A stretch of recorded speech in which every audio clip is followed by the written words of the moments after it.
Sì, in effetti ho un colore abbastanza pallido sul volto, ma sono ancora salvo.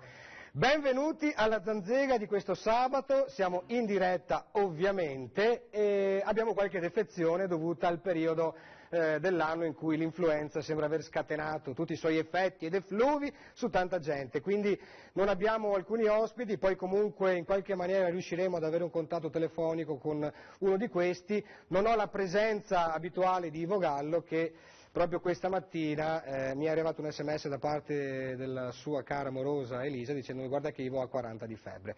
Andiamo avanti lo stesso perché tantissime sono le cose da raccontare in questa puntata della Zanzega, facciamo qualche passo indietro, nel senso che dopo una puntata dedicata esclusivamente alla ricerca, alla creatività, torniamo a rivisitare in qualche maniera e a riscoprire delle tradizioni delle Tre Venezie, solo che lo facciamo con un tocco di modernismo, nel senso che, come fra un po' vi presenterò, tra gli ospiti abbiamo grandi esperti di cucina, della storia della cucina, ma anche dei giovani che invece lavorano quotidianamente portando in tutto il mondo quello che è il prodotto italiano. Nella fattispecie, in questo caso e in questa trasmissione, parleremo molto di vino. Allora io comincio a così presentarvi i nostri ospiti partendo dalla mia destra, quindi cari amici della vostra sinistra abbiamo Ivano, un ristoratore, benvenuto. Buongiorno. Tu lavori dove, Ivano? Io ho ristorante da Domenico alle Grave a Spresiano.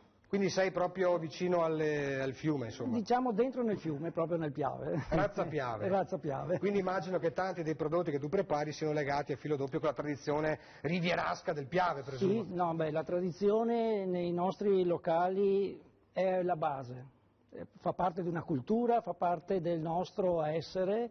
Purtroppo certi piatti, come dicevi tu, la generazione non li percepisce. La nuova generazione, sì.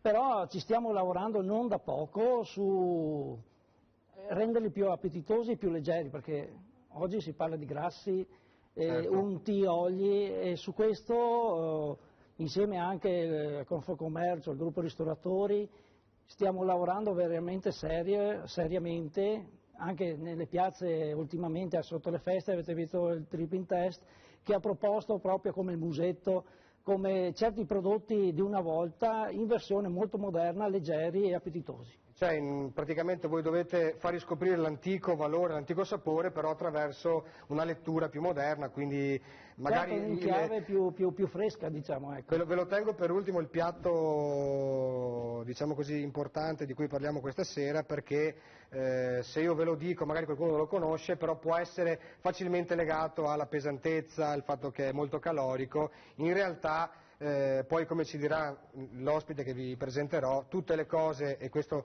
penso che tu Ivano su questo sia d'accordo con me, tutte le cose in quantità giuste non fanno male, per cui se uno mangia 1,5 kg di cotechino è chiaro che concordo con te. Gli vengono degli effetti che io sto vivendo, ma non per quei motivi in questa giornata, però voglio dire, se la dose è moderata ovviamente si può gustare qualcosa di eccezionale. Direi proprio di sì. Abbiamo vicino a te, e sempre alla mia destra, posso definirti un panificatore, Guido? Sì, a tutti gli effetti. Quindi tu io nasco come panificatore, in pratica sono un figlio d'arte, quindi mio papà aveva il panificio. Negli ultimi 10 anni io sono tornato indietro in panificazione. Nei miei laboratori non si usa più nessun preparato, solo le materie prime.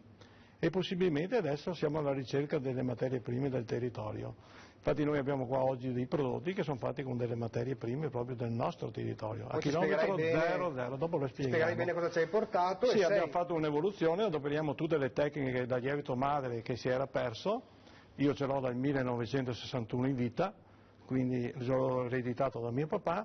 Poi invece facciamo tutte le bighe, tutti i poli, tutte le tecniche che si facevano una volta e noi le facciamo adesso. In chiave moderna, anche noi chiaramente i tempi la tecnologia ci ha aiutato, il sapere è diventato di più, non siamo più i panettieri di una volta, ma bensì cominciamo a diventare tecnici su qualche mulino e cominciamo anche a capire di più di biologia. Poi anche la merceologia diventa essenziale. Il marketing è importante perché anche quello ci aiuta.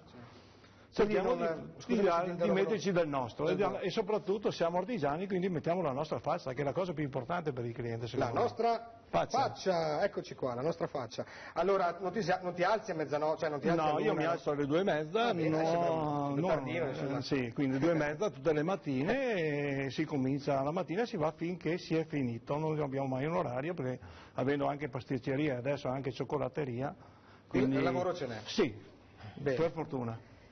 Vicino a te, Giuseppe, noi ci siamo già conosciuti qualche tempo fa, tu proprio produci il cereale praticamente che poi viene lavorato dai panificatori. Sì, io principalmente rappresento la terza generazione della mia famiglia di agricoltori, e per agricoltori si intende tutto, quindi viticoltori, vinificatori, allevatori e anche cerealicoltori.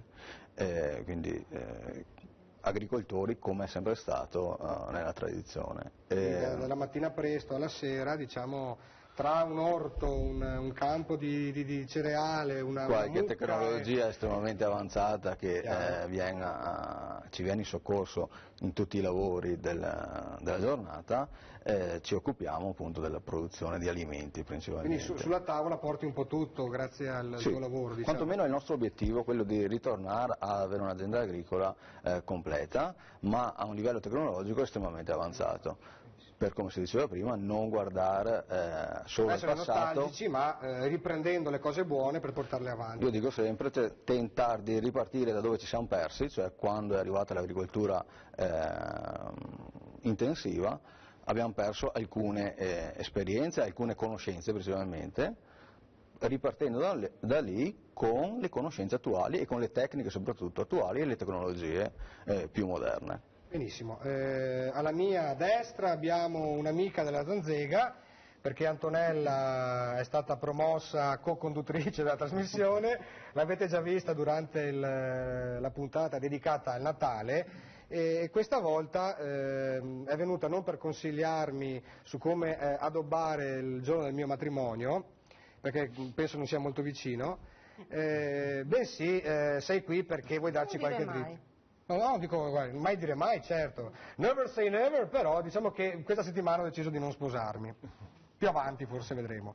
Allora, tu ci dai qualche dritta su come preparare una tavola dove servire anche il piatto principe di questa serata della Zanzega, che fra un po' sveleremo perché rimane ancora un piccolo segreto. Benvenuta Antonella. Grazie. Sei contenta? Sì, bene. Molto. Allora, per me è necessario preparare una tavola in maniera elegante sempre. Elegante, preparare bene una tavola per mangiare bene, anche una fetta di salame, un pezzo di pane. I primi accenni di una mise en place, la chiamiamo, la mise en place, si hanno con la creazione all'età del ferro, con la prima posata, la prima forchetta. Che era di ferro? No, era di pietra. La prima forchetta di ferro. E così si è cominciato a preparare la prima tavola. E poi? Dopo è nato il galateo. E poi ci spiegherai meglio. E poi ti spiegherò tutto quello che... Antonella, salutiamo anche tuo fratello Francesco che insieme a te condivide questa esperienza. E condividiamo questo lavoro e questa passione. Che è un mix di commercio e artigianato. Sì, certo. Bene, alla mia sinistra Pierpaolo, la prima volta che sei venuto qua abbiamo un sacco scherzato sulla pronuncia errata continua del tuo cognome che è Dall'Agnola. Errata? Esatto, Dall'Agnola, lo sapevo. Per Bacco andiamo avanti. Ma Pierpaolo, grazie di essere tornato. Tra l'altro oggi siamo in assenza del tuo precedente compagno che ha avuto un piccolo problema di salute, ma fra un po' lo saluteremo al telefono. Questa volta ci porti invece un tuo amico che è Mauro, che io ringrazio di essere venuto perché... Di cosa parleremo nella fattispecie? Oggi parleremo della rassegna gastronomica Il Bistecon. È una rassegna gastronomica che parte questo fine settimana. Dedicata al mondo dei vegani? Sì, dal titolo si può intuire che è dedicata al mondo dei vegani. No, si tratta ovviamente di una rassegna che riunisce ristoratori e macellai nell'obiettivo comune di parlare di carne di qualità e promuovere soprattutto maggiormente il consumo di diversi tagli, delle diverse tipologie che sono possibili e che rappresentano un patrimonio agroalimentare e anche storico che purtroppo stiamo perdendo. Per questo abbiamo attivato questa iniziativa che magari dopo avremo modo di presentare. Vedo che già la regia ha messo la slide che è la locandina della manifestazione. Certo. Maurizio, tu insomma raccogli un po' quelli che sono i produttori diciamo, rappresenti un po' la produzione e ci hai portato, che poi sveleremo anche un pezzo di questo taglio di cui io non so ovviamente nulla. Perché... Sì, io sono qui in rappresentanza dei macellai della provincia di Venezia e che svolgono un lavoro tutti i giorni di qualità, di competenza e di servizio verso i clienti e soprattutto di personalizzazione del prodotto, perché non siamo standardizzati, ogni macellaio ha i suoi clienti, certo, e cerca di accontentarli nel miglior modo possibile. Dopo, più avanti nella trasmissione, vi spiegherò il taglio che stiamo facendo. Io non distingo una fesa di tacchino da un filetto di... È una cosa molto particolare, molto scenografica. Bene, abbiamo i due baldi giovani che portano avanti questa grande ricerca legata in questo caso al mondo del vino. Enrico, tu ogni tanto sei in Italia e ti abbiamo preso proprio nel momento che sei qui nel nostro paese, perché fra un po' scapperai di nuovo in Germania. Tu sei un enologo ricercatore, possiamo dirlo? Sono spesso in Italia, ma ci incontriamo sempre col bicchiere in mano, vero? Esatto. Questo è un buon segno. Ti ringrazio per l'invito e per l'opportunità, insomma, che mi hai dato di poter venire qui in questo bellissimo spazio e condividere delle considerazioni sulla nostra grande passione, appunto, che è il vino. E nel mio caso posso dire di aver avuto la fortuna di dedicarci, insomma, a un percorso di studi e adesso finalmente un percorso anche professionale. Sì, perché tu diciamo, ti abbiamo fatto studiare un pochettino, sei stato molto bravo. Mi avete fatto bere anche. Poi parleremo un po' anche della tua tesi di laurea, ma te lo chiedo dopo perché abbiamo molte cose da raccontare. Emanuele, tu invece vieni dai meandri della scuola enologica del Conegliano, che è una delle scuole più importanti del mondo, credo, per la formazione degli enologi e non solo. Certo, buongiorno e benvenuti a tutti, grazie dell'invito. Scuola enologica d'Italia. Scuola enologica di Conegliano, 138 anni proprio quest'anno, quindi la più antica d'Italia. Collaboro come enologo esterno sia alla cantina della scuola sia al centro di microvinificazione, che possiamo riassumere come il vero e proprio regno dell'azzardo della sperimentazione in enologia e in viticoltura di tutto l'areale veneto e anche friulano. Poi ci spiegherai un po' quali sono i passi, i ponti verso il futuro. E assaggeremo anche. E assaggeremo qualcosa. Quindi magari il mio volto sarà un po' meno pallido questa sera, grazie anche all'intervento di questo nettare che i ragazzi ci hanno portato. Ecco il protagonista di questa nostra trasmissione, l'abbiamo messo sull'altare maggiore della Zanzega, quindi davanti ai nostri fuochi, perché c'è Mauro Cadamuro, il quale sta lavorando a quella trasmissione da qualche giorno. Allora, possiamo svelare un po' qualcosa, visto che abbiamo iniziato dicendo che abbiamo un piatto principe questa sera con noi? Svelarlo lo possiamo svelare, in effetti questa sera presentiamo la soppa coada, è un piatto storico se vogliamo, anzi sicuramente storico, dove i primi cenni sono intorno al Medioevo, e poi magari vediamo anche da dove nasce questo piatto. C'è una persona in particolare che ci tengo a dire che ha presentato e ha fatto il percorso storico di questa pietanza, come tantissime altre pietanze, e anche nel mondo del vino, nel mondo del vino ha fatto delle ricerche memorabiliamente importanti, che è Giampiero Lorato, mi permetto di presentarlo io.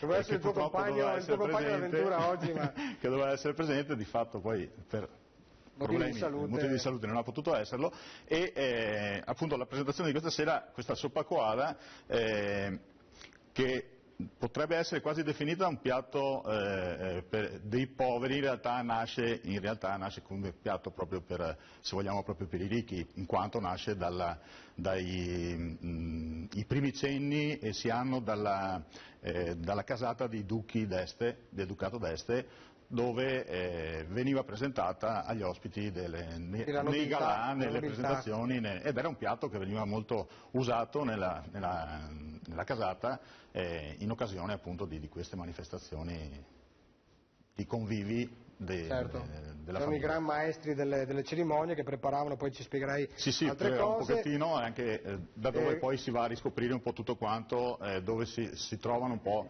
i primi cenni di ricetta della soppa coada, ecco, se vogliamo. Tra l'altro abbiamo messo insieme anche i cereali, perché parte di questo prodotto è legato al cereale e al pane, ma poi entreremo nel dettaglio. Non c'è il jingle purtroppo questa sera per motivi di salute, io saluto Ivo e tutti i ragazzi di Idea Bendata che non sono con noi, facciamo un piccolo break, la Zanzega torna fra pochissimo. Eccoci in diretta, la zanzega continua. Mauro, allora, siamo riusciti a trovarlo almeno al telefono, il buon Giampiero. Giampiero, ci sei pronto? Sono qua, buongiorno. Ti chiedo come stai, ma insomma potresti stare meglio, diciamo. Sì.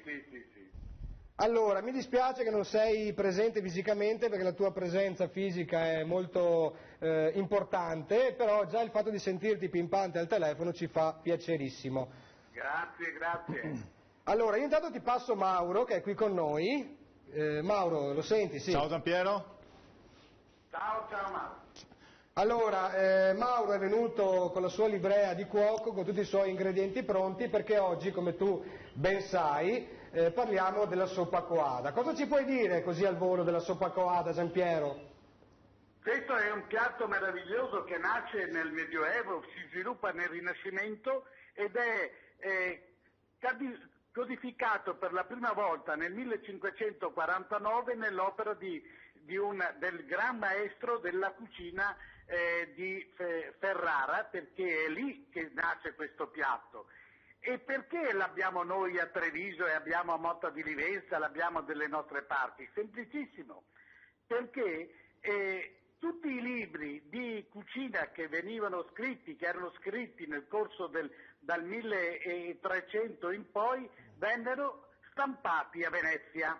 E a Venezia conosceva tutte le ricette che c'erano quindi in Italia. E questo piatto in particolare si intitola nel libro di cui ho citato un attimo fa, Cristoforo di Messisburgo è l'autore, a far suppa di pizzoni o pollastri. Pizzoni quando era a Ferrara, sì. Pollastri quando era in Campania, praticamente nel Polesine. E allora Treviso usa la zuppa con i pizzoni, Motta di Livenza usa la zuppa con i pollastri. Ecco l'origine in sostanza del piatto. Come è arrivato? Lungo il Sile è arrivato a Treviso, lungo la Livenza è arrivata a Motta di Livenza. Quindi diciamo che adesso questa è la storia. È un piatto che si può degustare non in tantissimi ristoranti, però fondamentalmente a Treviso città e Motta di Livenza sono, diciamo... Esattamente, sì, perché hanno conservato questa tradizione antica, l'hanno conservata fortunatamente e quindi è rimasta a Treviso, ma a Motta di Livenza in particolare, proprio a cura anche molti anni fa, è nato un festival della soppa coada che continua ogni inverno, comincia ad ottobre e arriva fino a febbraio-marzo. Ti chiedo poi casomai se ci sarà la possibilità, ti farei fare un intervento anche più tardi durante la trasmissione, Giampiero, perché adesso te la metto lì in maniera molto semplice. Che vino ci beviamo con la soppa coada? Allora, il vino che ci vuole, un vino rosso non molto impegnativo, perché la carne è carne bianca, quindi rosso sì, ma non un rosso vecchio, forte, strutturato. Un merlot nostrano o simile. E poi abbiamo qui infatti con noi due giovani enologi che forse hai già visto nelle tue centinaia di interventi e manifestazioni. Enrico ci ha portato un paio di bottiglie che si potrebbero forse sposare con la soppa coada. Enrico? Sì, mi piacerebbe lanciare la sfida al professor Rorato di cui ho ascoltato molto volentieri le lezioni a suo tempo, ho sentito carni bianche, quindi professore le lancerei così la sfida di una bollicina veneziana bianca. Da che uve ovviamente? Veneziana bianca. Per rimanere in zona, e abbiamo parlato di pianura, quindi lasciamo per un momento le colline che comunque non mancano di farsi conoscere. Allora, abbiamo questo rifermentato in bottiglia da uve Sampagna e Grappariol. Ecco, sì. Qui c'è Sampagna, c'è il Grappariol, è la rabosina bianca più la rabosazza. Sì, perché ha la capacità pulente questa va bene. Ok, per fortuna. Per fortuna, Giampiero. No. Il problema è semplice, questo riesce a pulire perché c'è un brodo grasso dentro la soppa coada. Quindi ci vuole qualcosa di pulente e le bollicine danno forza, danno sostanza, struttura al vino, quindi benissimo. Bene. Giampiero, se ci permetterai, noi fra una mezz'ora ti richiamiamo, così almeno virtualmente brinderai con noi, se è possibile. Va bene, io sono qua, non mi muovo da casa oggi. Grazie intanto di esserci virtualmente, ma sempre con la tua importante presenza all'interno del nostro format televisivo. Grazie, a fra poco. Ciao Giampiero. Buon lavoro. Grazie. Ciao, ciao. Mauro, siamo riusciti, hai visto, in qualche maniera a sentirlo? Perfetto. No, l'intervento di Giampiero è sempre molto preciso per la sua competenza e conoscenza di quello di cui stiamo parlando, insomma, e di molti altri temi che sono legati al mondo della ristorazione, della vinificazione e di tutto quello che riguarda un po' la nostra territorialità, se vogliamo, dei prodotti della nostra territorialità. Insomma. Tu sei veneziano, però ti sei innamorato di questo piatto, appunto, che è la soppa coada. Io mi sono... covata. Sì, sarebbe tradotto un po' italianizzato, sarebbe zuppa covata, effettivamente perché richiede una lavorazione molto, molto lunga. Non è un piatto complesso in sé per quanto riguarda ingredienti, per quanto riguarda preparazione. Di fatto la sua complessità deriva dal tempo con cui deve essere preparato. Ci mette molto tempo. Ci mette molto tempo ad essere preparato e devono essere anche scanditi, diciamo, un po' per bene le tempistiche con cui appunto avviene la sua preparazione. E fra un po', durante il nostro cammino, il nostro viaggio di questo sabato sera, ci dirai nel dettaglio gli ingredienti che tu hai usato. Poi, come sempre, ogni cuoco ha il suo vezzo, il suo modo di preparare le cose, però tu so che hai fatto un lavoro molto lungo di ricerca prima di portare su questa tavola, peraltro preparata dalla nostra Antonella, la soppa quada a marchio, questa volta a firma di Mauro Cadamuro. Allora io, prima di continuare con le tante cose che dobbiamo dire, chiedo anzi ad Ivano, abbiamo parlato di soppa quada, però ci sono tanti piatti, come dicevamo all'inizio, che vengono riscoperti, magari leggermente modernizzati per portarli sulle tavole di tutti. Per esempio, nel tuo ristorante cosa si può trovare? Per esempio, sì, non c'è solo la soppa quadra, logicamente, ci sono i radicchi fagioli o la pasta ai fagioli, poi c'è il musetto, ecco, anche il musetto, questo si sta un po' perdendo, è peccato perché fa parte proprio la cultura dei contadini, che una volta non si buttava via niente, e poi il polastro col toccio, ho detto in dialetto, sarebbe il pollo in umido con le patate novelle, perché si usava in primavera. Sì, ce ne sono piatti. E infatti mi veniva in mente che ne abbiamo parlato qualche tempo fa, magari un giorno Mauro ci spieghi come si prepara, legato proprio a questo utilizzo del pollame, no? Per fare dei piatti unici molto importanti. C'è anche, e c'era soprattutto, le risi e tocchi, che si dice dalle parti veneziane, che è il pollo in teccia, credo con il riso, no?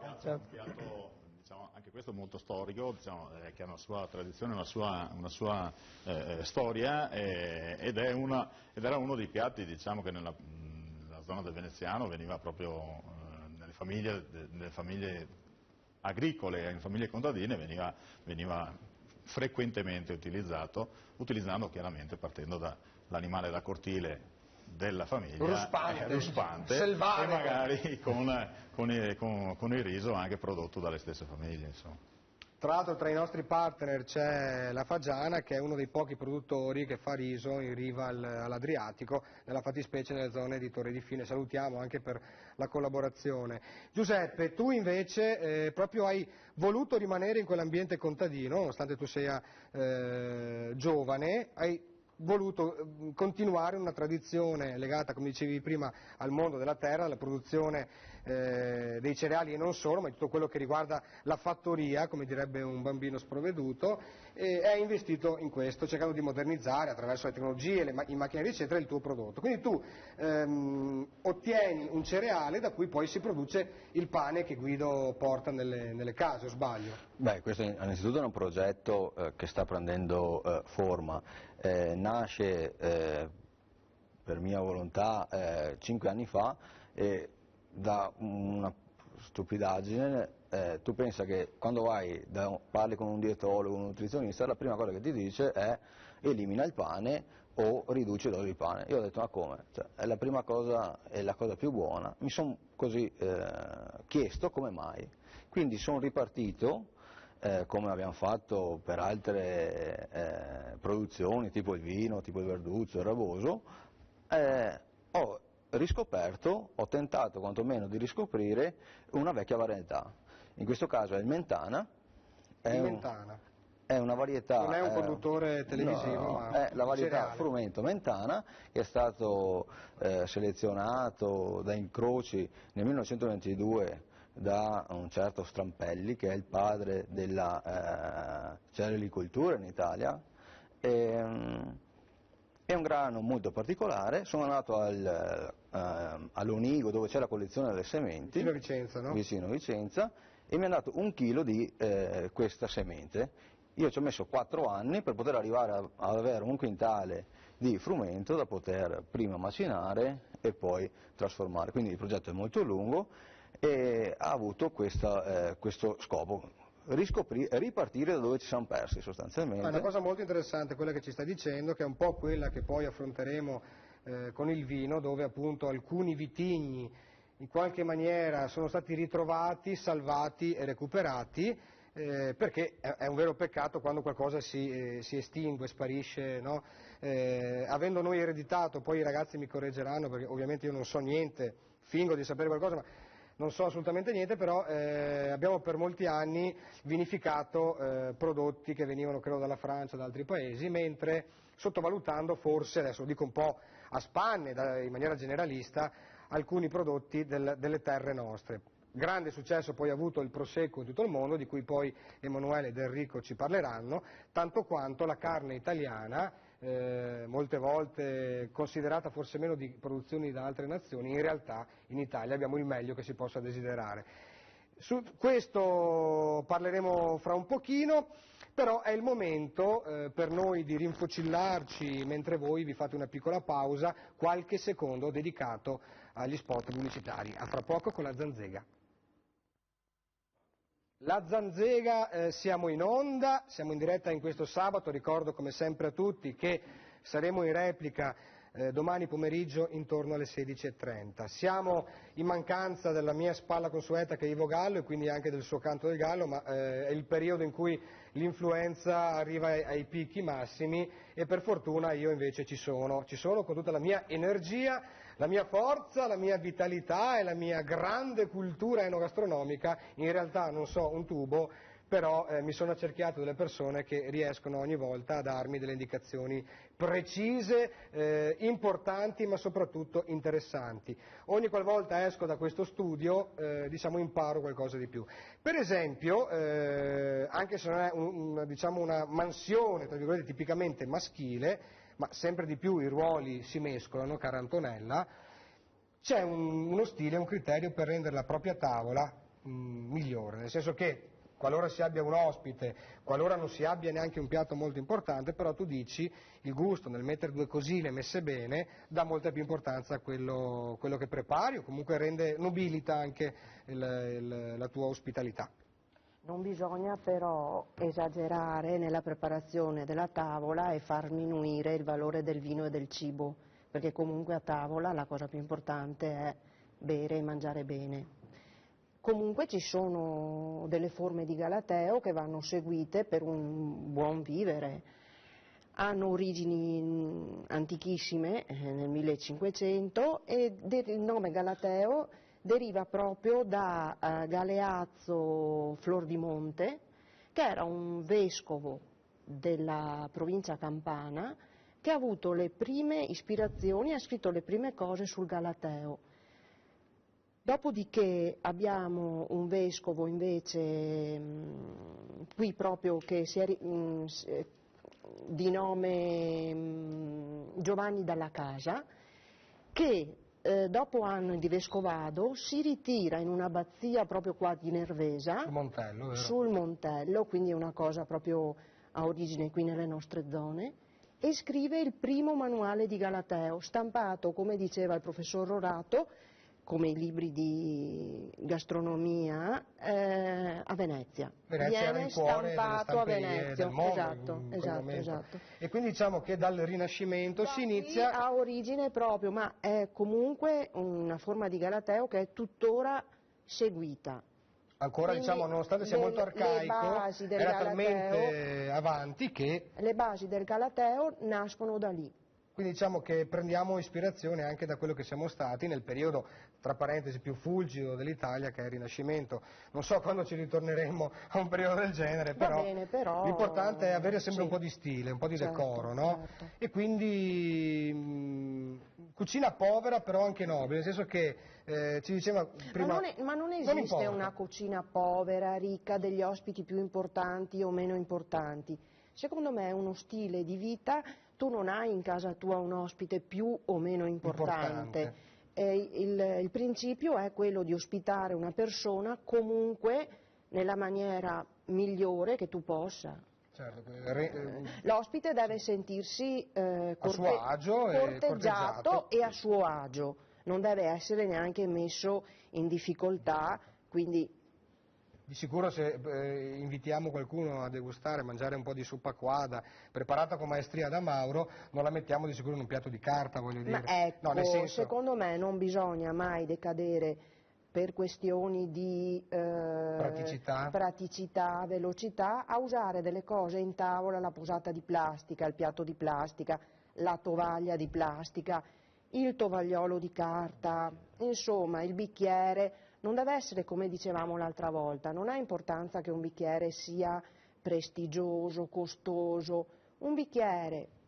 Di vetro magari? Sì, se poi è bellissimo, è particolare, ben venga, però un bicchiere di vetro dignitoso ti fa apprezzare bere l'acqua o il vino in maniera sicuramente più gradevole. Tra l'altro tu consigliavi anche l'altra volta, se avete delle stoviglie, delle vecchie nei vostri armadi, non è il caso di gettarle eccetera, ma anzi possono essere recuperate per fare degli abbinamenti. Assolutamente, e nella tavola, cominciando dalla tovaglia, da tutto ci sono delle regole ben precise che vanno seguite, standard, ma insomma si può essere anche non così fiscali, ma mantenendo sempre comunque delle tradizioni e del buon vivere bene. Certo, il gusto poi insomma, non è solo il gusto dell'assaggiare i cibi, ma il gusto anche di presentarli. Anche una bella, una tovaglia decorosa, magari pulita, un tovagliolo pulito, insomma, è sempre...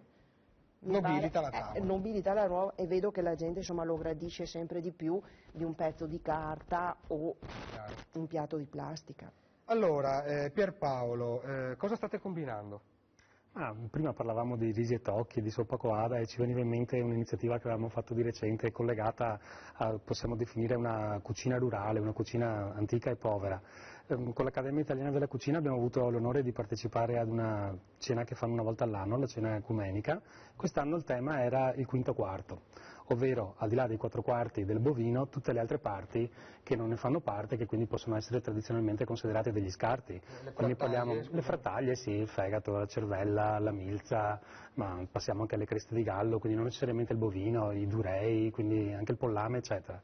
Ed è stata una bellissima esperienza perché purtroppo oggi fai fatica a trovare ristoratori che continuino a proporre questa tipologia di piatti e che però rappresentano la nostra storia, specialmente qui nel Veneto, una storia fatta anche di difficoltà, di povertà e quindi di riutilizzo di tutto ciò che girava attorno all'economia domestica e che non poteva essere sprecato. Ciò che era prodotto dall'animale che si allevava doveva essere in qualche maniera utilizzato o consumato. Assolutamente. Peraltro è uno spreco incredibile, sarebbe stato un insulto. Certo, no? Un insulto alla miseria, e la cosa, oltre che alla cultura. E la cosa bella è che al giorno d'oggi quei pochi ristoratori che continuano a tramandare questa tradizione, diciamo, sono oggetto di frequentazioni di pubblico, di clienti che sono disposti a venire anche da lontano per cercare questi piatti, proprio perché non è facile continuare a trovarli. Non è facile trovarli. Sì. Vedo che Mauro sta smanettando, in questo caso sta grattugiando il formaggio Stravecchio, vero? Una latteria Stravecchia. Esatto, è un formaggio, uno degli ingredienti della zuppa coada è un formaggio vecchio,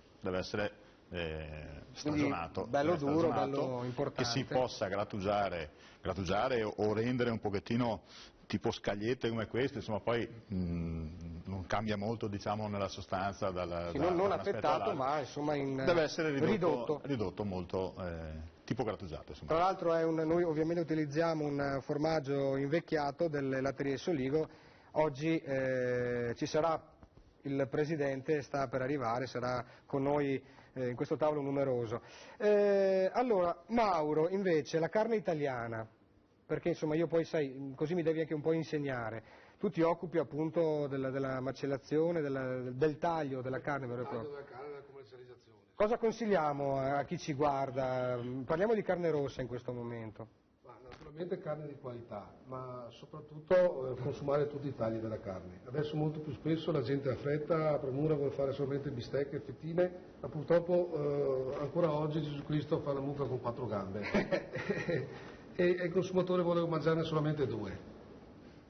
Però la carne che si produce nelle Tre Venezie tu dici che è comunque garantita e sinonimo di alta qualità. Adesso c'è un controllo estremo, assolutamente, la carne di qualità, anche perché ne va venduta molto meno e quindi la allevano molto meglio di una volta. Sono tutti animali molto giovani, allevati bene, all'aria aperta. Sì, molte volte si pensa alla bistecca tipica, alla carne rossa, viene subito automaticamente il collegamento con la Toscana, in realtà non è che noi insomma, ci difendiamo sia in Trentino, in Veneto che in Friuli Venezia Giulia. Abbiamo la pezzata rossa, abbiamo la luna alpina, c'è la piemontese, abbiamo di carne italiana buona, di qualità. Poi tu ci farai vedere questa piccola sorpresa che hai portato qui con noi in studio.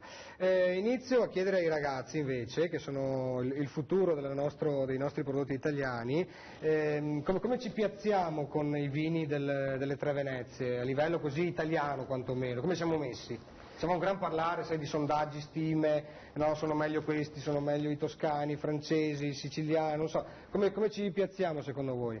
Enrico, poi Emanuele, faccio la stessa domanda. Beh, io se permetti Lele vorrei prendere la palla al balzo lanciata da Giuseppe, perché anche nella mia piccola esperienza diciamo, mi sono posto delle domande, no? Bevendo, assaggiando, appassionandomi sempre di più in questo mondo insomma, che è affascinante. E alla luce anche dell'esperienza che ho fatto con Emanuele, con Matteo Coletti, che lo salutiamo, insomma il nostro collega, sulle vecchie varietà, mi sono chiesto perché con tanta variabilità diciamo, e varietà di uve e di vini sono andate via via perse, dimenticate. No? Ovvio che i luminari della viticoltura e dell'enologia che popolano le cattedre che abbiamo frequentato mi liquidavano molto velocemente per il fatto che se sono state abbandonate c'è un motivo. Ecco, posso dire di aver sfatato questo fatto, soprattutto cercando di reinterpretare questo patrimonio con la conoscenza e gli strumenti che abbiamo a disposizione oggi. Perché comunque tu mi insegni, alla base di una produzione di vino e della stessa parte vivaistica legata alla pianta, ci vuole un percorso di studio della storia, della cultura, dei costumi, della tradizione, da cui si deriva un certo tipo di, penso, di geografia, di storia, di scienza, di tutto, c'è tutto dentro quel bicchiere. Capisci, no? Lele, che facciamo 2 passi per Venezia. Venezia era una repubblica importantissima ai suoi tempi e di certo non bevevano insomma, il vino più tristo d'Europa. Ecco, quindi se c'era la presenza di queste uve sicuramente c'è un significato. Ecco che allora questo ragionamento, questa riflessione si è concretizzata diciamo, nel nostro percorso professionale che ho condiviso con Emanuele, di recupero di alcune vecchie varietà e io mi sono concentrato in quelle del mio territorio, i veneziane, quindi la Sampagna che è la Marzemina bianca e il Grappariol, conosciuta anche come Rabosina bianca, e le ho reinterpretate. Questo progetto si è concretizzato poi con la produzione di questo mio primo vino, grazie all'amicizia con un vivaista friulano, che salutiamo, Alfio Lovisa, che ci ha permesso di fare questa selezione di piante, di gemme da vecchi vigneti che abbiamo innestato, poi abbiamo piantato in un fazzoletto di terra che mi era rimasto del nonno, diciamo, e hanno vento di piave, proprio nel vero e senso abbiamo prodotto questa bollicina veneziana che piace. E dopo ce la farei anche assaggiare. Ben volentieri. Emanuele, velocemente, prima di fare un break e di accogliere con noi il presidente Lorenzo Bruniera, ha evaso un po' la mia domanda, Enrico? Abbiamo parlato di concetti molto importanti fino adesso, recupero della storicità.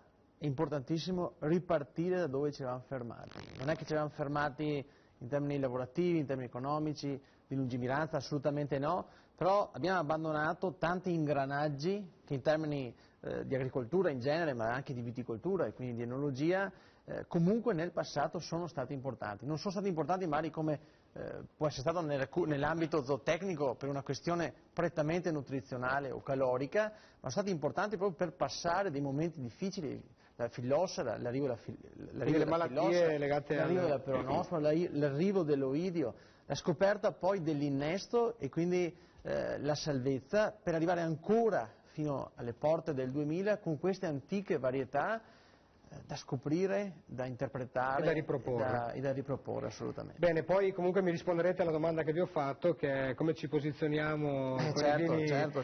Penso di sì. Beh, i ragazzi hanno un sacco di cose da dire e io mi auguro che le possano dire sempre in Italia, non solo in giro per il mondo. Ragazzi, tutto a posto comunque? Bene, io sono un po' arsetto, però fra un po', prima di vedere cosa produce Mauro su quei fuochi, facciamo una piccola pausa e poi accogliamo il presidente delle Latterie Soligo, Lorenzo Bruniera. Fra pochissimo con la Zanzega, dai! La nostra storia nasce 130 anni fa da 4 affermazioni importanti, più che mai attuali. Realizzare prodotti perfetti, sviluppare un commercio su larga scala, corrispondere agli allevatori la giusta remunerazione, migliorare costantemente gli allevamenti. Realizzare prodotti perfetti è molto di più che realizzare prodotti di qualità. Significa allevare mucche sane che producono buon latte e da questa materia prima eccellente ricavare alimenti per soddisfare i bisogni delle nostre famiglie. I fondatori di Latteria di Soligo hanno saputo guardare lontano, superando la cultura del proprio tempo e attingendo dai fermenti di un'epoca di straordinario cambiamento sociale ed economico. Un impegno che generazioni di amministratori hanno perseguito, mettendo insieme le peculiarità migliori di ciò che ci sta intorno per costruire il futuro dentro un presente forte e solidario. Questo è il buono della terra. Non sono nelle vesti di un cantante oggi alla Zanzega, ma accolgo a capotavola con noi il presidente delle Latterie Soligo, Lorenzo Bruniera. È lo stesso che abbiamo visto poc'anzi, vero? Più o meno. Allora, benvenuto, perché insomma Soligo, intesa come latteria, è stata partner della nostra esperienza, del nostro viaggio. Noi ci siamo conosciuti qualche tempo fa, non ci eravamo mai visti in realtà e lei doveva capire cosa stavamo progettando. Anche perché tu sei molto giovane e io sono diversamente giovane. Grazie per il molto comunque. In realtà anch'io ho passato qualche lustro, però spero che ci sia tempo per coltivare nuove cose per la nostra generazione e come vede al nostro tavolo ci sono anche 2 giovani che vanno sotto i 30 anni che stanno portando avanti la ricerca veneta nel mondo dell'enologia in tutto il mondo, quindi insomma è un piccolo vanto e noi Presidente speriamo di tenerli qua, questi giovani, cosa dice lei? Specialmente perché ci preparano del buon vino per poterlo bere. Che fra un po' ci faranno assaggiare perché... Allora, innanzitutto io mi sposto verso il tavolo, abbiamo parlato di una storia lunga 130 anni. Questa storia ha prodotto e continua a produrre per molta gente prodotti legati ovviamente al latte, al formaggio, derivati e quant'altro. Una storia lunga?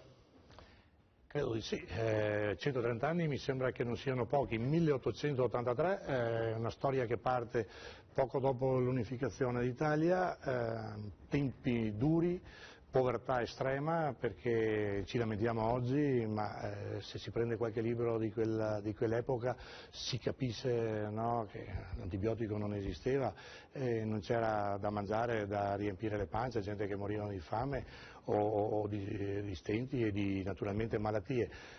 Da lì il Toniolo, che il beato Toniolo che è stato beatificato, un economista, no, filosofo, veramente una persona di spessore, che è stato fatto beato, ha pensato assieme con suo cognato Ischirati, primo presidente della Latteria di Soligo, no, di unire i produttori in quel momento per cominciare a migliorare quello che era il prodotto. Dovevano mettersi assieme perché mungevano le vacche, le mungevano con le mani, sicuramente la pulizia non era un granché, molti bambini, molte ma anche persone adulte non si ammalavano perché i microbi, dicendo il latte poi che è qualcosa di vivo, che non si mantiene in una certa linea, un prodotto che il Toniolo ha messo prodotti perfetti, perché il nome perfetto voleva essere il sinonimo di qualità, di sicurezza non nell'alimentazione.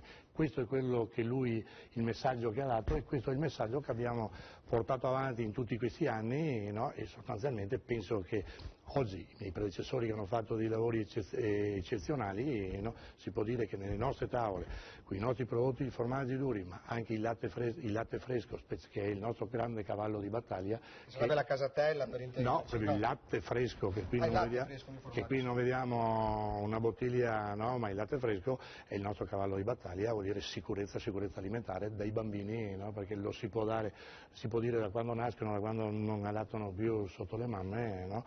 E proprio per quanta perfezione, perché noi partiamo dal campo per portare il nostro prodotto alla tavola del consumatore.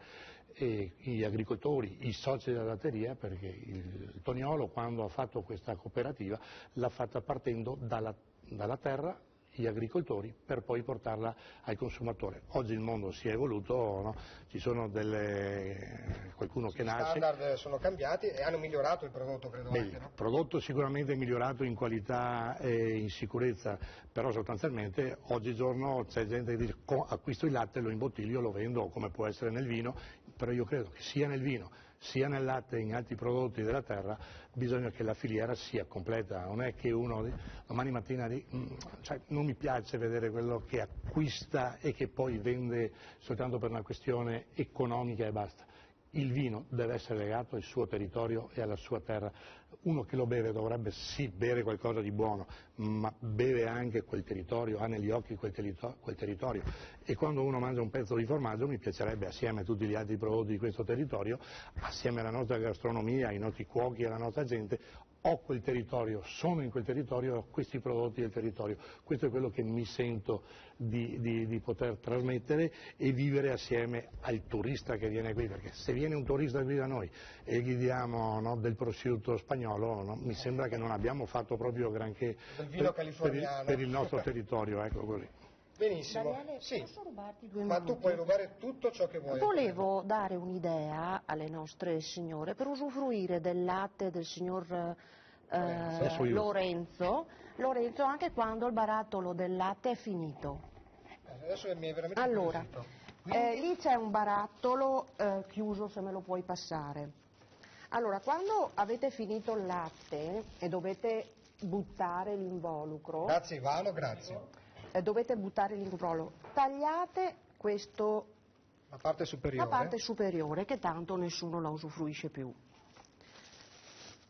Prima di mettere un prodotto in congelatore o l'insalata in frigo, mettiamo che questo sia il prodotto, inserite il cellophane in questa apertura, nel pertugio, chiudete e avete una chiusura splendida. Ma tu lo fai davvero poi? Io lo faccio davvero perché è una cosa comodissima, è una cosa comodissima, chiude perfettamente e tu porti un cestino di un sacchettino di frutta, dai a un bambino una merenda che sicuramente si presenta benissimo e si conserva in maniera splendida. Quindi invece di fare un disastro con uno spagolo, non so neanche anche per congelare degli alimenti o per portare semplicemente un'insalata a un'amica. Incredibile, Antonella, sei assunta. Veramente? No, ma questa è da ripetere in più trasmissioni, perché è qualcosa veramente di eccezionale. Riciclare un barattolo di latte. Il famoso percorso dell'ecosostenibilità, del riutilizzo, no? Di cui si parla Questi molto. sono i sacchetti della vostra azienda che avete qua, che della Virosac. Esatto. E questo è il collo di quella che era una latta, diciamo, di un prodotto Soligo, e Antonella ha deciso di... Guardate la pubblicità anche sul tappo, allora. Così si ricordano che è Beh, Soligo. vabbè, se c'è la pubblicità va bene, ma già l'usufruire di questo involucro dopo quando è finito bello. è stupendo.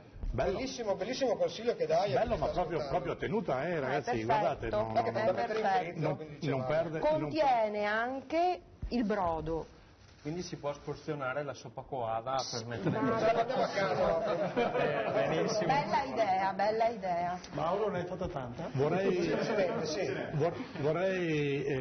giustamente, come la Nostra Signora, che si può adoperare questo, no? Per quanto riguarda questo barattolo è totalmente riciclabile, no? Perché abbiamo carta e plastica, ma nel momento in cui questo viene passato sulla carta, cos'è che succede? La plastica, qualcuno dice, ma è riciclabile perché c'è la plastica galleggia, la carta va a fondo perché nella lavorazione questo è totalmente riciclabile. Questo prodotto Tetra Pak no, è proprio fatto per la l'avete messo in opera appunto per... è un prodotto di totale essere riciclato. Giustamente con i barattoli, tagliando questo e potendo fare questa cosa, la signora ha fatto veramente in mente oggi questa cosa? Antonella, scusami. No, ho fatto un corso universitario approfondito, una tesi di laurea. Però è stata brava. Complimenti, perché sono piccoli consigli utili all'abuso delle cose, no? Visto anche il periodo storico, il cuore verde deve diventare sempre più grande. Allora, stiamo arrivando alla pausa. Caro Lorenzo, oggi parliamo anche di soppa coada, anzi è il piatto principe che presentiamo a tutti in diretta questa sera, e tra parentesi utilizziamo io la chiamavo latteria vecchia, in realtà è un prodotto dell'Assoligo che abbiamo fornito al buon Mauro, che si può anche grattugiare. Soligoro. Il Soligoro, che è nella gamma della produzione dell'Assoligo, è il formaggio che oggi utilizziamo per la preparazione della soppa coada. Rientriamo fra pochissimo parlando un po' del pane, della terra che ospita la soppa coada. La attaccheremo ovviamente al vino e alla ricerca che i ragazzi stanno portando avanti, assaggiandone finalmente un goccio, e poi fiato le trombe, Mauro ci spiega cos'è la soppa coada. A fra poco con la Zanzega, a presto! Eccoci in diretta con la Zanzega. Ho voluto tornare un po' a quella che è la mia origine, perché io nasco molti anni fa nella provincia veneziana come speaker radiofonico. Io saluto anche i ragazzi del gruppo editoriale con cui ancora collaboro, e ho pensato di riprendere in mano lo strumento che mi accompagna da 20 anni, che è il microfono. Quindi ho iniziato che ero proprio in fase da latte e sono andato avanti sempre col microfono in mano. La puntata di oggi è piena di ospiti perché abbiamo deciso di affrontare alcune tematiche come sempre legate sia alla tradizione, ma come dicevo in incipit della nostra trasmissione, gettando un ponte verso il futuro.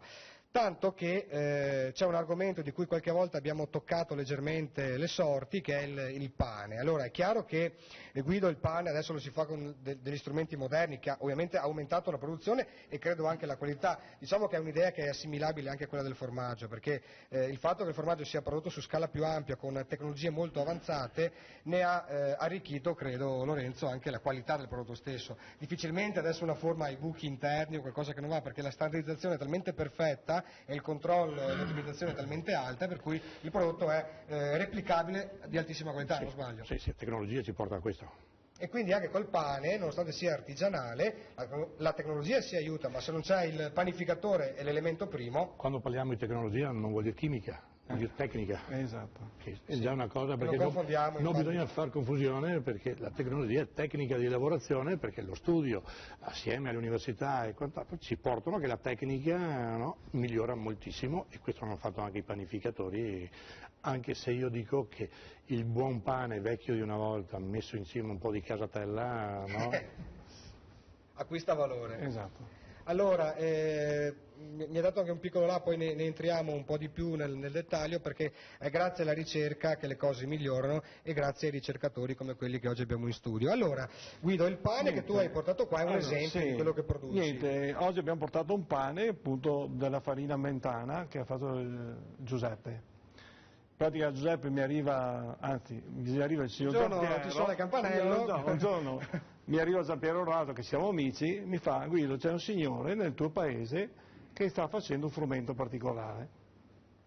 Allora siccome io sono uno di quelli curiosi che vuole sempre vedere cose nuove e via di seguito, infatti io sono stato il primo a mettere dentro la frutta in un panettone. L'anno scorso ho messo dentro un fiore in un panettone. Mi piace sempre sperimentare. L'artigiano secondo me è quello il bello dell'artigiano, che nessuno ti può condizionare. Tu fai quello che ti viene in mente e provi. Cercando di trovare il prodotto migliore poi. Sì, esatto. E allora no, mi viene qua e mi dice guarda Guido, ci sarebbe questo frumento così, questa farina particolare. E allora io dico guarda, tu lo conosci, gli dai un colpo di telefono e ci mettiamo in contatto.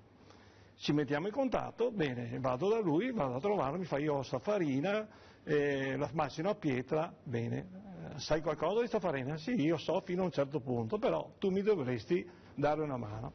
Allora, siccome io collaboro anche con un mulino, prendo la farina, porto sul mulino, facciamo quindi tutto prendi la farina dal campo, che lui l'aveva appena macinata, perché lui ha diciamo, un piccolo mulino a macina, l'ha macinata lui, io l'ho presa e l'ho portata su per farla analizzare, perché ha detto non faccio un prodotto integrale.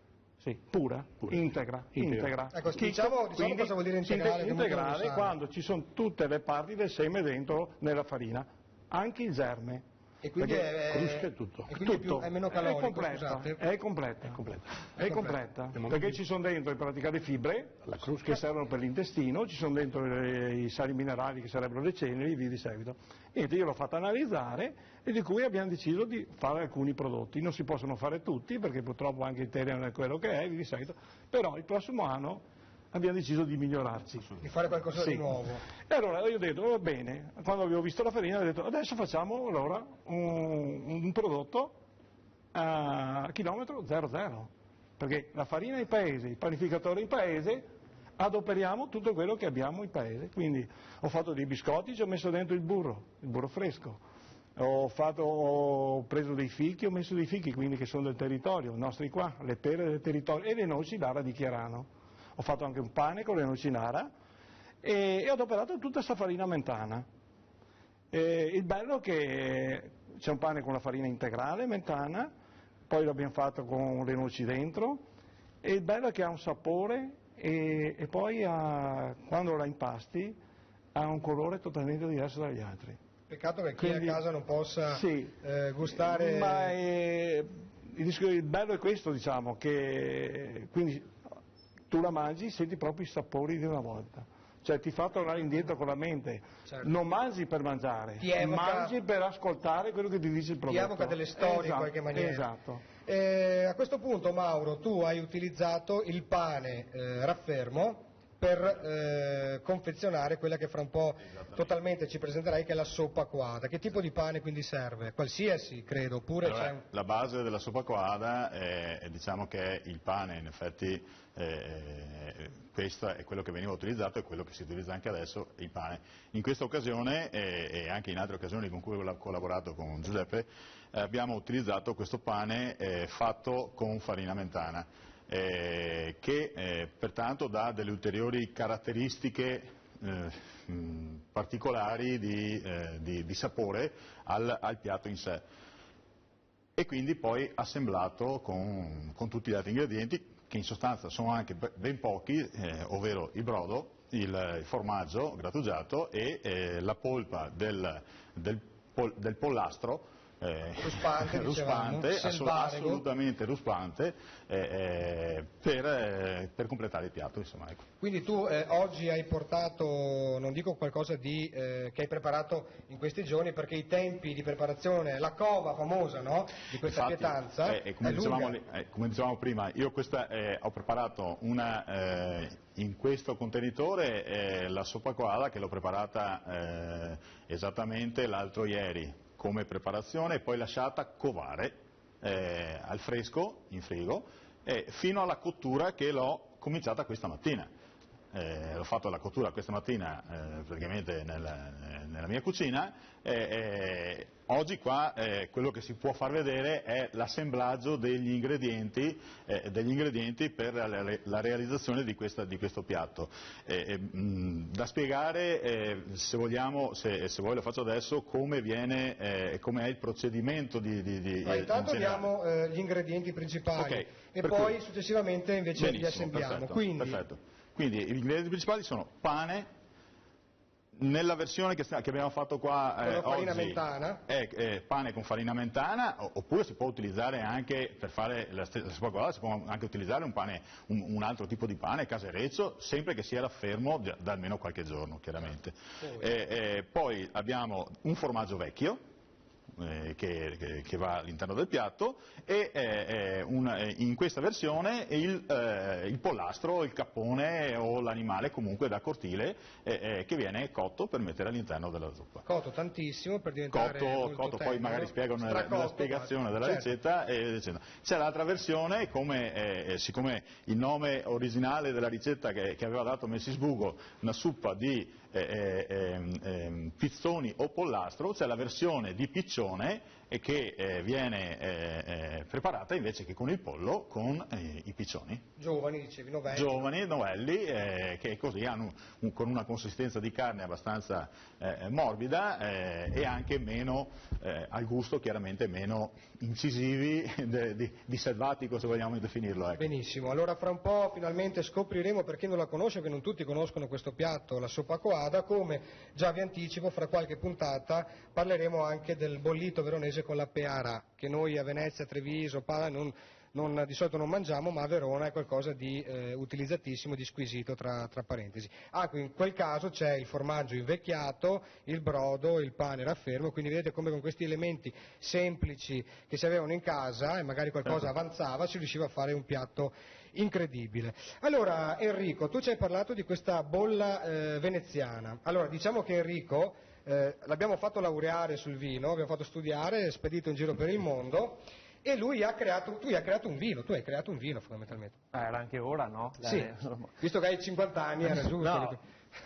Un vino che ha condensato, diciamo, un po' tutte le tappe di questo percorso che ho fatto. Abbiamo parlato prima di recupero di 2 vecchie varietà del mio territorio, quindi Basso Piave, che abbiamo vinificato a più mani, e parliamo ora, hai lanciato il sasso prima, di una produzione attuale di vino che sta subendo si sta adeguando, diciamo, a standard moderni di produzione, ed ecco che introduco il concetto di vino biologico, vino biodinamico. So che ci sono varie scuole di pensiero sul biologico, no? Come dicevamo, appunto, ci sono vari pareri contrastanti su questa produzione biologica, penso che gli stessi meccanismi poi si inneschino nella produzione di cereali. Cosa possiamo dire? È chiaro che siamo in una situazione adesso che in generale in agricoltura, proprio dall'alto, dall'Unione Europea, si prende atto dell'insostenibilità delle pratiche agricole convenzionali, sostanzialmente per i danni provocati nell'ambiente, ma soprattutto negli operatori, quindi sulla salute dell'uomo.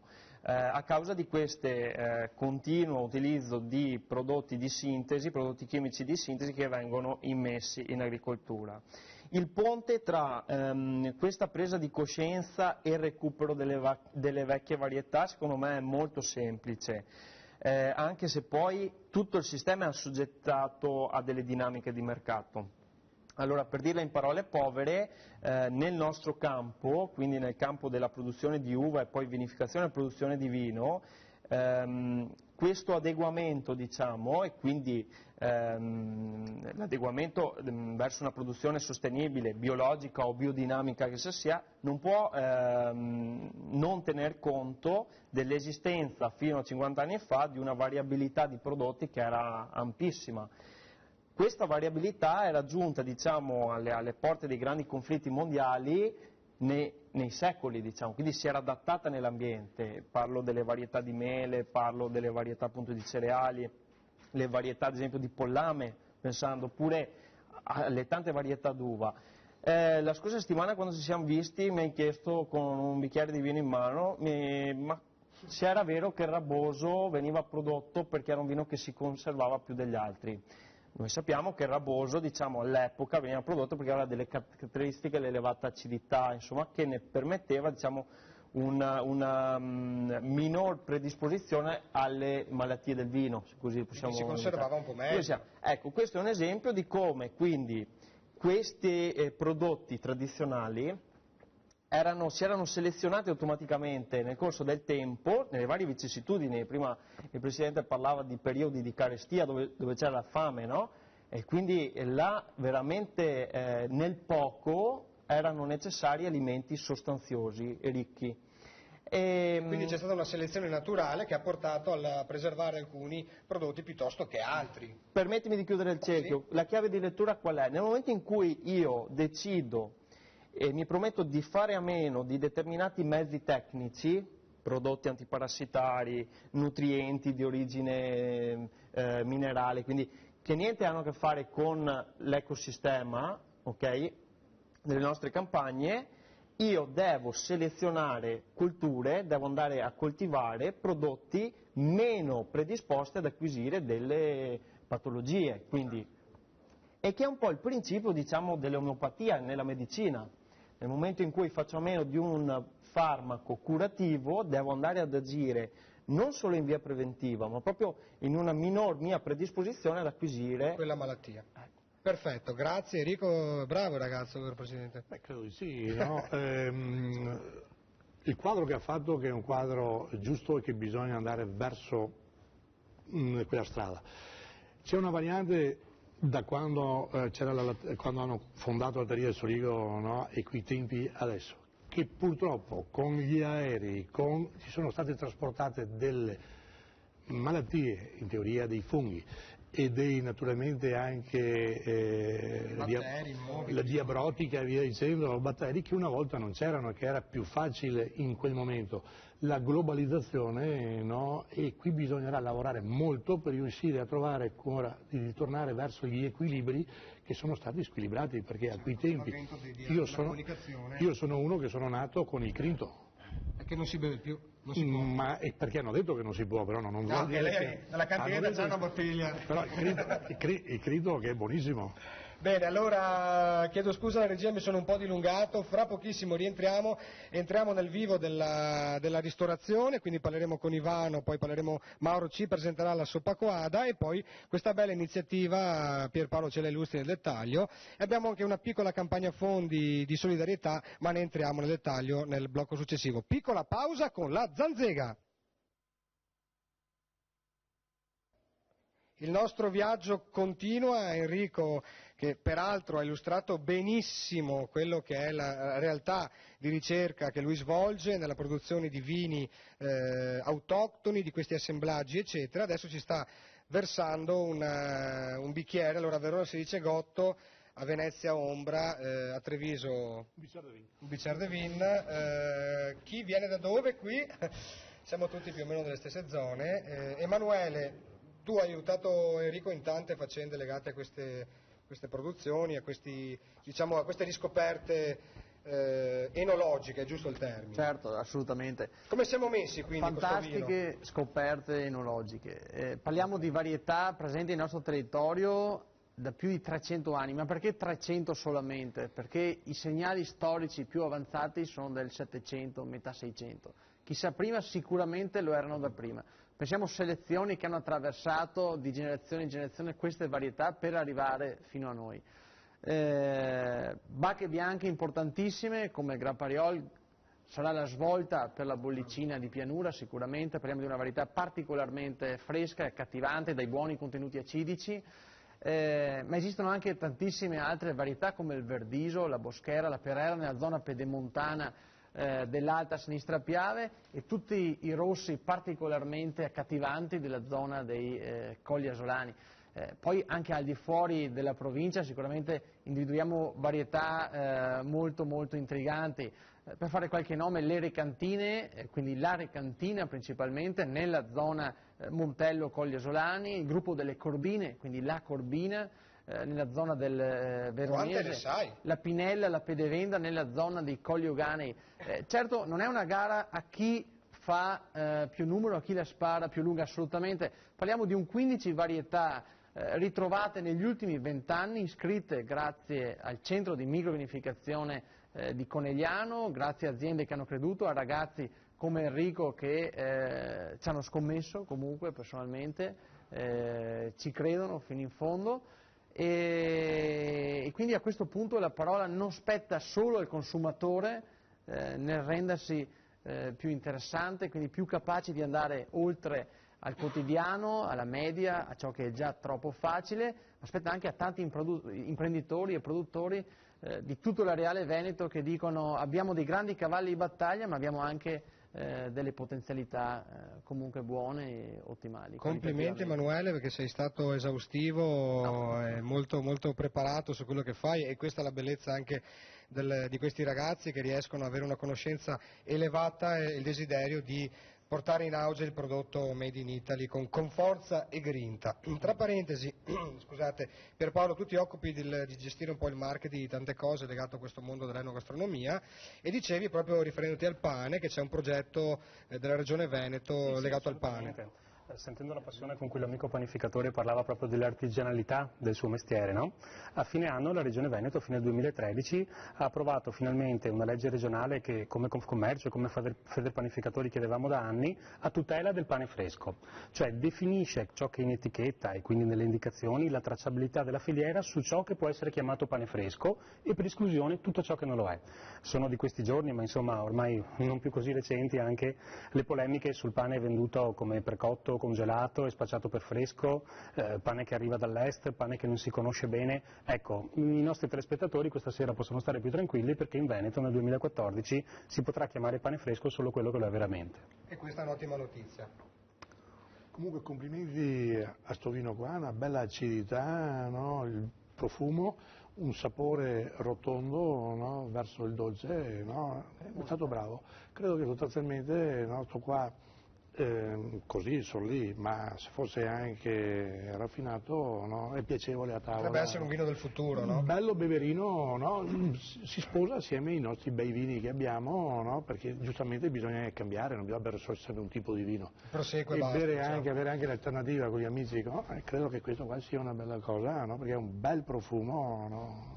E se lo dice il Presidente. Ivano, ti piace? Sì, buon profumo, come diceva, sì, anche un bel perlato. Qui io non lo vedo, ma notavo qui un bel perlato fine, bollicina piccola. Ma è buono allora, Enrico? Mi fa piacere se lo dice il Presidente, insomma, che dall'alta collina guarda giù verso il basso Piave. Sicuramente lo prendo doppiamente come un complimento. Tanto ragazzi cominciamo a capirci che mi sono da Fontanei. Allora, difendo molto no, la Bassa, no, e il Piave. Dopodiché vivo nelle colline, giustamente gli OCG, che bisogna alzare tanto di cappello, che sono bravissimi, però sostanzialmente questo è uno dei buoni prodotti, perché bevo tanti sollivini così fatti in questa maniera, però non mi entusiasmano tanto, perché mio vecchio padre, che è morto naturalmente, mi ha fatto bere tanto vino torbido.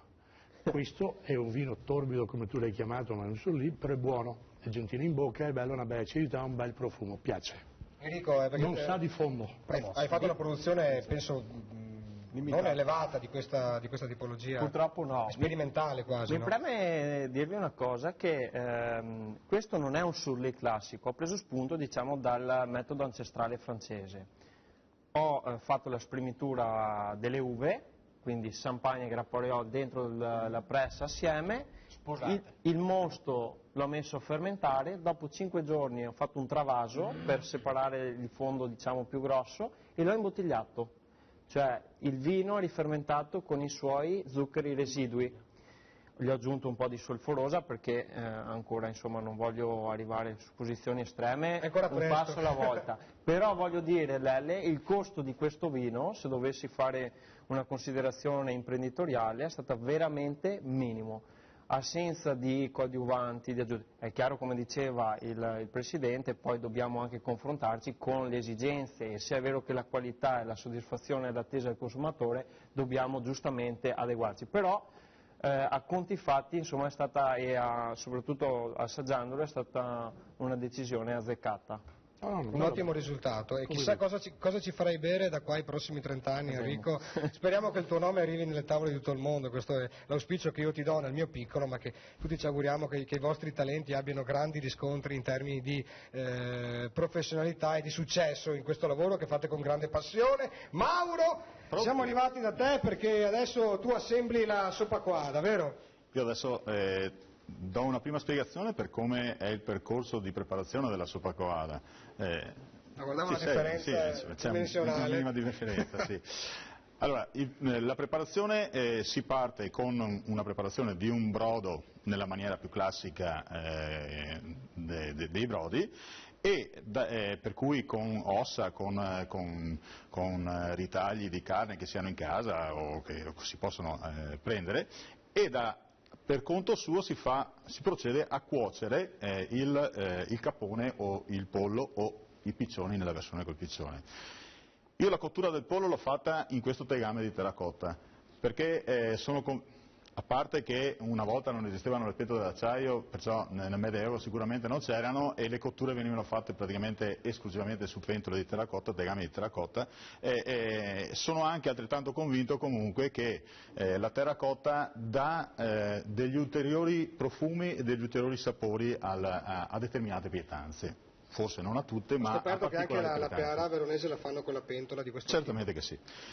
La cottura del capone allora viene fatta in questa pentola, praticamente è una sorta di cottura stufata, è una cottura comunque lunga, fatta piano piano, con una base di verdure classiche, sedano, carote e cipolla, si fanno rosolare molto leggermente i pezzi del cappone, dopodiché si fa una lieve sfumata di vino bianco e quindi si fa andare molto lentamente coperto la cottura qui abbiamo già la versione finita, che poi andremo la guardiamo dopo questa. Una volta che il pollo è cotto e che la carne è completamente cotta anche in eccedenza se vogliamo, si procede a spolpare, a separare le ossa dalla carne del pollo. Che questa è la che carne, questo è il risultato, diciamo, si sfiletta tutta quanta la polpa e si mette da parte. Le ossa non si buttano via a quel punto, ma si rimettono nella pentola, e da ulteriore sapore. Si rimettono nel tegame e gli si aggiunge il brodo che abbiamo preparato da parte. Portando ad ebollizione e facendo ridurre ulteriormente il brodo, perché il brodo deve essere un brodo ben concentrato, deve avere un sapore molto, molto particolare, deve essere ben concentrato e si fa appunto ridurre il brodo. Arrivati a questo punto si fa l'assemblaggio. Ce la facciamo? Ce la facciamo, secondo me sì. Almeno il primo strato. Assolutamente sì. Vediamo per cui si procede a mettere nel fondo di un... Ho preso un tegame trasparente per far vedere appunto poi l'assemblaggio, poi la realtà la si può fare in un tegame, in un pentolone. Procediamo ad inumidire un pochettino il primo strato di pane con il brodo caldo e quindi si procede a fare un ulteriore strato di carne. Quant'è che ben abbondante. Se la carne, scusa, dicevi prima? Allora, questo pollo qua era un pollo veramente ruspante che mi ha fornito l'amico Giuseppe. Quindi ci vuole più tempo. L'ho visto nascere quel pollo, ma poi l'ho visto, è andato a finire qua, okay. e quindi ci ha impiegato per cuocere completamente, ci ha impiegato 2 ore. 2 ore, ok. Dove un pollo di allevamento in un quarto d'ora, 20 minuti è già pronto. Forse è già pronto. Questo è il formaggio. Sconsiglio su questo piatto qualsiasi pollame che sia di allevamento, perché cerchiamo di adoperare polli. Non è nella ricetta. Quindi. Non è previsto dalla ricetta. Questo è il formaggio. Questo è il formaggio e quindi si procede. Soligo invecchiato, quindi. Si procede con un ulteriore strato di pane. Un po' come quando si fa il pasticcio, diciamo, no? Esatto, è una sorta di pasticcio. Una regola della soppacoada, che diciamo dai gastronomi e dai cuochi credo sia ben conosciuta, ma è bene dirla, è che deve essere composta in versione, per quanto riguarda gli strati di pane, dispari, gli strati di carne pari, ovvero se faccio 3 strati di pane ci sono all'interno 2 strati di carne. Questa è una delle regolette. Carne pari e pane dispari. Esattamente. Poi quanti ne vuoi? Più di 2 o 3? L'ultimo strato deve essere sempre di pane. Si parte con il pane e si finisce con il pane. In modo che finisca in crosta sostanzialmente. Esattamente. Bene. Quindi brodo. Ulteriore brodo. Ci siamo quasi. Ok. Un ulteriore strato di carne. Poi da qui sento anche il profumo che viene da quella già che si sta scaldando. La soppa coada! Non l'avevo mai sentita nominare nella mia vita e ne sono contento perché oggi ho imparato cos'è la soppa coada. Ma dalle mie parti non si è mai, io non l'ho mai sentita. Mia mamma faceva la faraona con la pevarada. Ma effettivamente io e te siamo sandonatesi e nel sandonatese se ne sentiva arrivare il nome, ma in maniera molto marginale. In maniera molto marginale. Sei tu, Mauro, che adesso diventerai il promotore della soppa quadra? Ben volentieri, perché ritengo che sia uno dei piatti, dei nostri piatti storici fra i più buoni. Sì. Sì. E poi un piatto invernale. Ecco, io mi fermo al terzo strato di pane, okay, anche perché qua non ci starebbe più di tanto. La quantità di brodo. A questo punto bisognerebbe mettere la quantità di brodo necessaria per la cottura definitiva. Nella ricetta di Messis Bugo diceva che il brodo non doveva essere mai troppo da essere sopra il pane, mai troppo poco da non vederlo a filo. Quindi per cui la quantità di brodo deve essere tale da poter essere assorbito completamente dal pane, ok? E quindi, perché poi quella quantità di brodo mi serve per poterlo mettere correttamente in forno. Adesso che così lo completiamo con ci metti ancora un po' di formaggio? Sì, un po' di formaggio sopra, perché questo un po', diciamo. Esattamente. Che bello. Ecco la qua. Soppa coada. E questo è il nostro risultato. Questo oggi noi lo mettiamo in forno. In origine lo mettiamo in forno a una temperatura che va dai 100 ai 110 gradi. Quindi non troppo alta. Assolutamente. E si lascia là finché circa sono 3 ore e mezza, 3 ore e mezza dentro al forno. Eventualmente aggiungendo, se ci si accorge che secca un po' troppo, aggiungendo un po' di brodo durante la cottura, però teoricamente non dovrebbe servire. Benissimo. E questo è il risultato finale. Fra un po' la vedremo proprio preparata. Poi la vedremo totalmente. definitivamente cotta. Io invito la regia a lanciare la nostra grafica, perché contribuiamo a questa raccolta fondi per aiutare Felipe, che dovrà subire una importante operazione all'ospedale di Genova, e quindi diamo il nostro contributo a sostenere questa causa. C'è anche un conto corrente, un IBAN, a cui versare il vostro contributo. Quindi raccolta fondi per aiutare e salvargli la vita a Felipe, che in condizioni economiche ovviamente precarie ha bisogno del nostro intervento. Se volete dare una mano, come in tante cose, anche in questo caso benefico, noi diamo il nostro appoggio alla raccolta fondi per salvare e aiutare Felipe. Detto questo, rientriamo fra pochissimo, perché ancora tante cose devono essere sviscerate in termini di argomentazioni qui alla Zanzega. A fra poco con l'ultima parte, e poi vedremo finalmente il prodotto in tavola, grazie alle stoviglie preparate e portate qui in studio da Antonella. A fra poco con la Zanzega. La Zanzega, abbiamo tolto per un attimo il bellissimo, tra l'altro profumatissimo pane, perché emana un odore splendido, per mettere una bistecchina sulla tavola. Pierpaolo, questa bistecca ce l'ha portata Mauro. Tu giustamente fuori onda hai fatto una battuta dicendo che altro che Man vs Food, la trasmissione che molti vedono, perché mangiarsi questa bistecca è da Guinness dei primati, o no? Esatto, immaginatevi una tavolata di amici, 7-8 persone, attorno a questa tavola, e a un certo punto durante la serata arriva a centro tavola questo bisteccone di 5 kg, il macellaio vi illustra i diversi tagli e il ristoratore ve lo taglia a caldo e ve lo serve. Questo è un po' lo scenario che si prefigura e che abbiamo cominciato ieri sera, venerdì sera, con questa rassegna gastronomica, e che proseguiremo per 2 mesi in provincia di Venezia. I nostri ristoratori della FIPE e i nostri macellai di Federcarni si sono riuniti per 15 serate, in un calendario che appunto è iniziato il 24 e va avanti fino al 27 di marzo, e con l'obiettivo di promuovere e rilanciare il consumo di carne di qualità. Evidentemente il bisteccone è un'occasione conviviale e quindi è un pretesto per parlare di carne oggi. Però la cosa interessante è che la formula funziona, incuriosisce.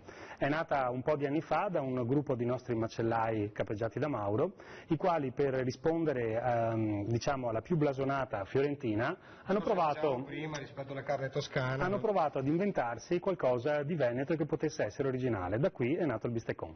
Mauro, che taglio è, scusami, giusto per chi fosse come me totalmente assente di capacità cognitive legate al mondo della gastronomia? Ma vedi, questa è nata quasi per gioco da un gruppo di macellai, no? Ti ricordi il Cecchini che ha fatto il funerale, quel macellaio fiorentino che ha fatto il funerale alla Fiorentina? Sì. E noi quasi per scherzo avevamo detto, siccome volevamo continuare a mangiare carne, abbiamo detto facciamo il bisteccone. Abbiamo preso una coscia di sorana giovane, l'abbiamo tagliata tutta a fette giganti, così da 5 kg l'una, e abbiamo cominciato a cuocerla. Poi negli anni abbiamo perfezionato la cosa, perché come tu capisci qui ci sono tutti i 5 tagli della coscia, tutte le muscolature, c'è la fesa, c'è il girello, c'è il pezzo di codino, c'è il sottolombo e c'è la noce. Naturalmente ogni pezzatura ha un sapore, una morbidezza diversa e quindi va gustata un pezzetto per volta. Ottimo, è veramente bella da vedere, credo gustosa da mangiare, tanto che chiedo a Ivano come la si fa questa cosa qui. No, sicuramente alla brace, davanti un bel caminetto, questa è la sua morte. Sarei curioso le cotture, perché giustamente essendo più tagli diversi, esatto, la cottura non è uniforme, però sarei curioso di metterla su nella mia griglia. Assolutamente. Ecco, sì, come dici tu, essendoci 5 tagli diversi, hanno una tenerezza diversa e un sapore diverso tutti quanti. Adesso abbiamo imparato anche a prepararla un po' bene, non è blasonata. State lavorando, diciamo, per trovare abbiamo già trovato un buon compromesso, praticamente la inteneriamo tutta quanta, abbiamo uno strumento con degli aghi che rompono tutte le fibre in modo da renderla tutta morbida. Sì, la carne è eccezionale, è buonissima e rompendola così diventa anche tenera tutta quanta. Benissimo, quindi questa manifestazione che continua anche questa sera, se volete trovate le informazioni. Questa sera siamo al Refolo a Sottomarina di Chioggia e via così si prosegue, partiti ieri il 24 gennaio e terminiamo il 27 marzo. Sono 15 cene e 7 macellai che hanno diritto, ognuno dei quali poi propone questo taglio di carne. Peraltro una cosa solo che è sempre a tutela così dei consumatori, la carne bovina è una delle filiere con il più alto livello di tracciabilità e di sicurezza. Pertanto quando i nostri telespettatori, i nostri ospiti, i nostri clienti vanno nei ristoranti e mangiano questi prodotti, stiano tranquilli che è un prodotto in totale sicurezza. Benissimo, e questo ci conforta. Pierpaolo, Antonella, come la prepariamo la tavola per questa bisteccona gigantesca? Preparatela come volete, perché tanto comunque sarà ben accettata diciamo che ci vuole dai un coltello vostri importante, forse. Ecco, un buon coltello. Quelli a sega, credo, no? Dico io adesso sì. No, un coltello liscio. Tutti, come sempre, la mia liscio così non... già tagliata. Quella l'abbiamo già tagliata. Quindi devi tagliare l'osso tu. Allora, che vino ci mettiamo su sto bisteccone? Ma rimanendo nell'autoctono, ne abbiamo parlato prima, una bella recantina, l'abbiamo portata con entusiasmo, siamo stati attenti 2 ore e 13 minuti fa a aprire il tappo per favorire la miglior microossigenazione, quindi assaggiamola. E l'assaggiamo che con la sopa qua. È una recantina 2008 dei Colli Asolani, affinata in legno detannizzato, quindi detannizzato. Un gran colloquio con l'ossigeno senza apporti particolari di sensazioni legnose. E tendiamo un altro calice e siamo pronti a servire. Fra poco assaggeremo anche. Presidente, cosa dice? Mi viene la curiosità, ma va cucinata proprio penna così, questa bistecca qua? Perché è anche bello anche dirlo qua ai nostri ascoltatori. Però perché rimane morbida, via dicendo, potrebbe essere di aiuto magari cucinarla o perlomeno inizialmente metterla in un altro sistema che proprio subito sulla griglia, non so.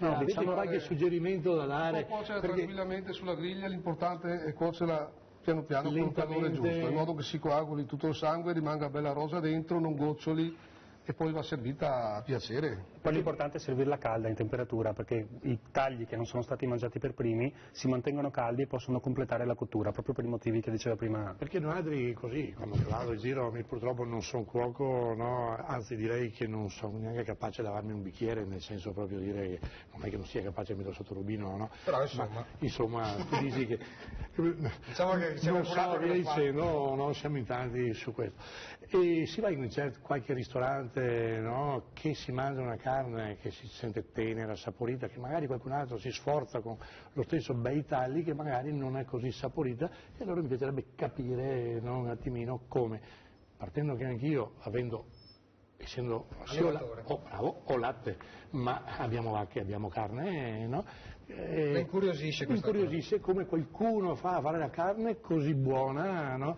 Che quando si sente tra il profumo e poi il sapore, no, è qualcosa di... Presidente, la invitiamo ufficialmente, scelga una serata e sarà nostro ospite. Tra l'altro bisogna partire dall'animale buono, sano, allevato bene. Esatto. Se l'animale è allevato bene con alimenti sani, Vadri mi dice che dobbiamo partire da terra, territorio, acqua e tutto, no? E il nostro consumatore bisogna che riesca a capire, abbiamo anche prima il passaggio del pane fresco, via dicendo. Il consumatore non è che si possa soltanto che allungare la mano sul balcone, ma bisogna capire che cosa si sta prendendo. Esattamente. Poco ma buono, questo è il messaggio che mi date. Velocissimo, prima di andare... Non bisogna mangiare per mangiare, bisogna capire cosa mangiamo, e quello è la differenza, che fa la differenza. Prima di arrivare proprio alla fine, siamo quasi all'ultimo break. Giuseppe, una buona polenta si può accompagnare con una buona polenta, una carne del genere? Assolutamente, noi abbiamo il Branco Perla nel nostro territorio, che è una vecchia varietà di mais bianco, e infatti nel veneziano e nella bassa trevigiana la polenta è sempre stata bianca e non gialla come nella zona di Belluno e nella parte alta della regione. Benissimo, allora facciamo l'ultimo break e poi chiudiamo con la soppa coada e proveremo a richiamare anche il nostro Giampiero per almeno avere un saluto finale e assaggeremo questa recantina che Enrico e Emanuele hanno portato qui in studio. A fra poco la Zanzega! La Zanzega, siamo arrivati veramente all'ultima parte, quella più gustosa, che Mauro finalmente ci mostra il lavoro di qualche giorno, che è la soppa coada original by Mauro Cadamuro. Prima di questo abbiamo il telefono per salutarlo, visto che io brandisco il suo libro in mano, Giampiero Lorato. Ci sei, Giampiero? Sono qua. Mi dispiace che non sei fisicamente presente, ma ci sei stato con la tua anima, il tuo cuore, perché lo vedrai... Ci stai vedendo mentre appunto Mauro sta servendo la soppa coada. Allora, giusto un pensiero per chiudere con questo piatto, ricordando che tu hai pubblicato un libro che si chiama Storie di grandi piatti, in cui racconti tante storie da come nascono alcuni piatti, tra cui anche questa meravigliosa soppa coada. Ecco, io volevo lanciare un messaggio a coloro che stanno guardando la nostra trasmissione. Sì. Recuperiamo i piatti della tradizione. Ce ne sono di belli, di meravigliosi, molto più belli di quelli che vediamo presentare in certe manifestazioni televisive, eccetera, eccetera. Ecco, recuperando il nostro patrimonio, godiamo la nostra storia e mangiamo davvero bene, come la soppa coada che viene da lontano, ma ha profumato la vita di generazioni e generazioni, e spero che sia goduta anche da voi che siete là attorno ai tavoli e da chi ci sta guardando sappia che a Motta e a Treviso si mangia questo splendido piatto. Benissimo, allora Giampiero, io mi auguro tu possa venire presto in trasmissione, perché di queste storie di grandi piatti ce ne sono più di qualcuna ed è giusto che siano raccontate nel modo giusto. A Carnevale parleremo delle frittelle magari. Della fritto, È fritto, è il dolce veneziano storico. Sì, che poi ci sono anche dei doppi sensi con la frittola, però a noi piace molto. No, quella che un viene da qualche donna mi ha dato fritto e a calda. Allora Giampiero, grazie perché il tuo intervento è prezioso, sei uno dei più grandi giornalisti enogastronomici d'Italia tutta e quindi avere il tuo prezioso contributo edifica la nostra trasmissione e dà informazioni utili a chi ci segue. Grazie e a prestissimo allora. E un saluto a tutti voi e a quanti stanno vedendoci. Grazie infinite, alla prossima Giampiero. Ciao, grazie. Ciao Daniele, grazie. Allora, come appunto avete sentito, Giampiero Lorato ha pubblicato questo libro, Storie di grandi piatti, e lui proprio lo chiude il capitolo legato alla soppa coada con le parole di questa ricetta che è stata recuperata e dice: ora la suppa coatta che nasconde la polpa delle grive sarebbe diventata in un probabile trasferimento trevigiano la zuppa covata, più lenta cottura. Mi sono sforzato di ricercare se nella storia di qualche famiglia di trattori trevigiani ci fosse l'innesto di qualche piccolo ma generoso granatiere di Sardegna, ma non sono ancora in possesso di documenti inoppugnabili per suffragare la mia tesi, che mi sembra tuttavia molto credibile, perché appunto la lunga storia che Lorato scrive in questo libro parte da simili ricette trovate anche in Sardegna e in altre zone d'Italia, accomunate proprio dal recupero di questa carne spolpata, cotta per tantissime ore, con il brodo e con la cottura paziente delle donne di un tempo e dei grandi cuochi di adesso come Mauro Cadamuro, che con pazienza e grande professionalità ha portato in tavola questo prodotto. Allora, dicevamo, accompagniamo questo piatto con la recantina. che è un vino, anche questo recuperato, dicevate ragazzi. Chi è che si azzarda a fare il primo assaggio? Perché io ovviamente do prima la disponibilità agli ospiti. Se vuoi provare, inizia Ivano che è un ristoratore, quindi anche lui può avere il suo piglio, diciamo, critico adeguato. No, I nostri cerealisti e panificatori cosa ci dicono? Antonella vedo che già ci prova, Mauro e Pierpaolo, i giovani stanno aspettando, ci provo anch'io. Direi sublime. Squisita. È incredibilmente... È sublime perché è una cosa così come non si può mangiare. Purtroppo, come diceva Rodato Giampietro prima, bisogna mantenere, i ristoratori devono promuovere questi piatti. Ce li hanno questi piatti. Purtroppo siamo in confronto con una realtà che la nuova generazione, ahimè... Però come hai visto questi ragazzi hanno capito che forse la grande qualità italiana parte proprio dalla riscoperta di alcune cose. Dalla riscoperta sì, ma sono ben pochi. Comunque questa è eccezionale. Buonissimo. Complimenti. Comunque credo che i ristoratori dovrebbero proporre con forza questo piatto in anche alcune serate, perché altrimenti il giovane fa fatica ad avvicinarsi a questi cibi se non gli si viene spiegato bene. Però il problema più grande secondo me è anche il fatto di non proporla più nelle case. Ormai nelle case i giovani mangiano 4 salti in padella. Non sarà mia colpa degli uomini. No. No, non facciamo confusione. Non facciamo confusione. Vanno proposte in famiglia. Vanno proposte in casa, non c'è da andare al ristorante. Ma no, questo è il motivo di più che lo devono fare i ristoratori.